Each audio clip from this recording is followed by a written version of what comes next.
Va ora in onda il notiziario di Radio Libertà, realizzato in collaborazione con Il Sussidiario.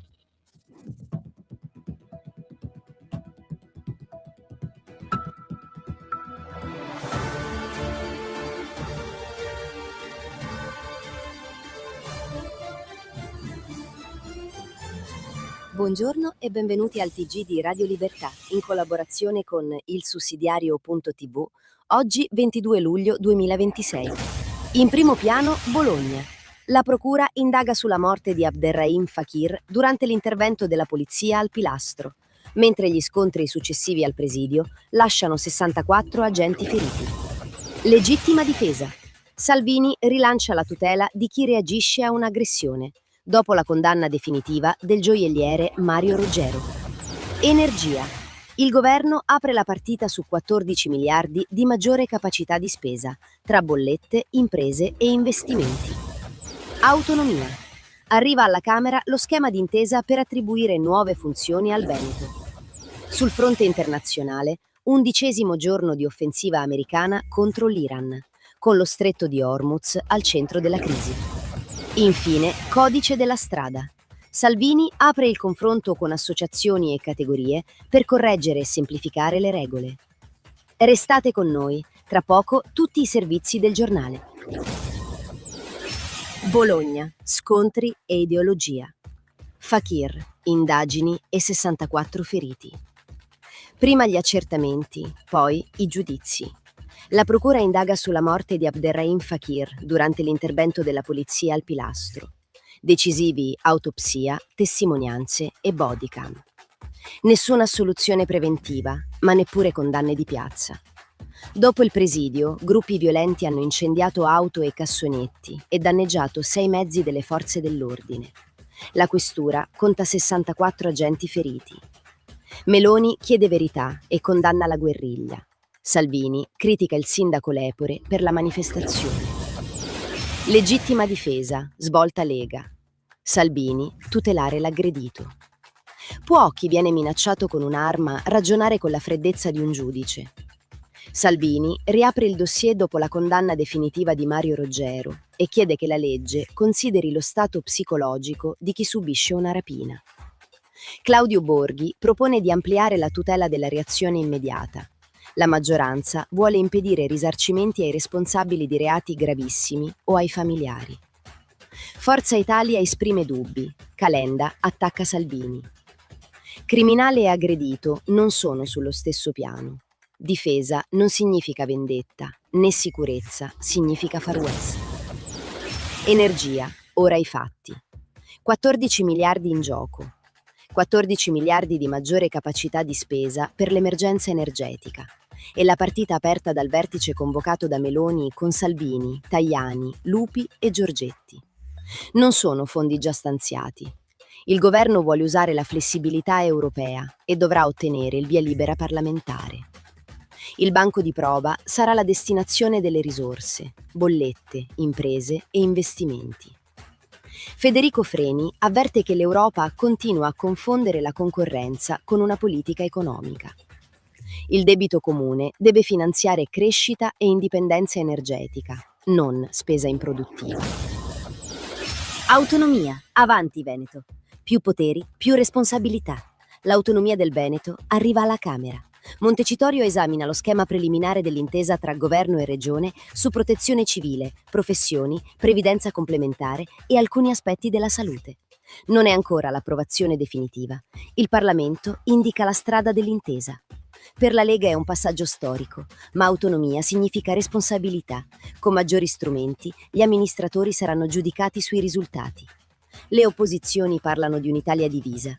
Il percorso si svolge nell'articolo 116 della Costituzione, nel rispetto dei livelli essenziali e dell'unità della Repubblica. Trump, mix di forza e dialogo. Hormuz, libertà sotto attacco. 11° giorno di offensiva americana contro l'Iran. Washington colpisce obiettivi militari, ma lascia aperta la via diplomatica.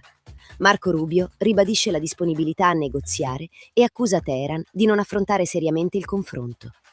Il cuore della crisi è lo stretto di Hormuz, decisivo per petrolio e gas.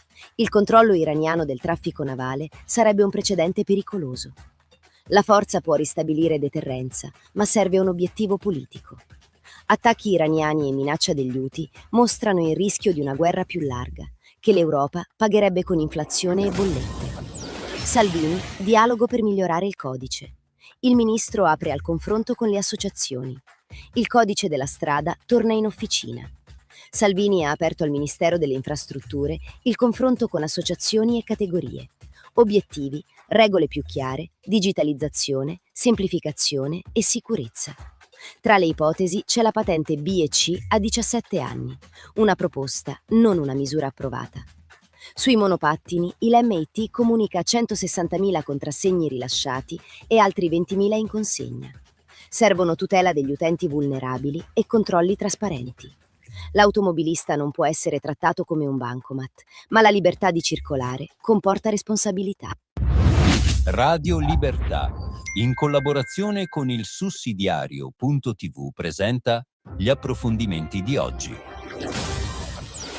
Bologna contro la polizia. Fakir, la piazza anticipa i PM. La morte di Abderrahim Fakir va chiarita con rigore. Autopsia, bodycam, testimonianze ed eventuali responsabilità. Nessuna assoluzione preventiva degli agenti, ma neppure una condanna politica prima della magistratura. Mentre gli accertamenti iniziavano, una parte della sinistra aveva già individuato il colpevole: la polizia. La richiesta di verità si è trasformata in un tribunale di piazza. Dopo il presidio sono arrivati scontri, incendi, devastazioni e 64 agenti feriti. Il sindaco Matteo Lepore rivendica di avere rappresentato la città pacifica. Resta la domanda: ha agito da primo cittadino chiamato a raffreddare gli animi o da riferimento dell'area antagonista? Salvini contesta questa scelta. Sibilla Shorpes, sul sussidiario.net, parla di un dramma che meriterebbe silenzio e compostezza. Emerge il doppio standard. La violenza avversaria viene definita fascista, quella dei centri sociali derubricata a rabbia sociale. La verità non si decide con un corteo. Difendere gli agenti dal linciaggio politico non significa sottrarli alla legge, ma pretendere che sia la legge a giudicarli. Trump sfida Pechino a suon di dazi e l'Europa rischia più di tutti. Donald Trump starebbe preparando una nuova offensiva tariffaria. Non è ancora un provvedimento firmato. L'ipotesi, anticipata dal Financial Times dopo le dichiarazioni di Jamieson Greer alla CNBC, prevede dazi contro i paesi che non contrastano l'importazione di beni prodotti con lavoro forzato. Il bersaglio sarebbe soprattutto la Cina e le filiere dello Xinjiang. La logica è usare l'accesso al mercato americano per spingere gli alleati a ridurre la dipendenza industriale da Pechino. Non solo commercio, ma sicurezza nazionale. Paolo Annoni, sul sussidiario.net, osserva che energia, commerci ed economia sono diventati uno strumento di pressione. Trump individua un interesse nazionale e usa il potere economico per difenderlo. Bruxelles dipende dagli Stati Uniti per sicurezza ed energia e dalla Cina per tecnologie e componenti. Se la misura fosse confermata, gli esportatori europei rischierebbero tariffe, rincari e tensioni. Washington usa il commercio come strumento di potenza. Bruxelles discute procedure. L'Europa non ha ancora deciso che cosa difendere. E con questa riflessione si chiude l'appuntamento di oggi con l'informazione del TG di Radio Libertà, in collaborazione con il sussidiario.tv. Grazie per averci seguito e a domani per una nuova edizione. Stessa ora, stesse frequenze, quelle di Radio Libertà. Avete ascoltato il notiziario di Radio Libertà, realizzato in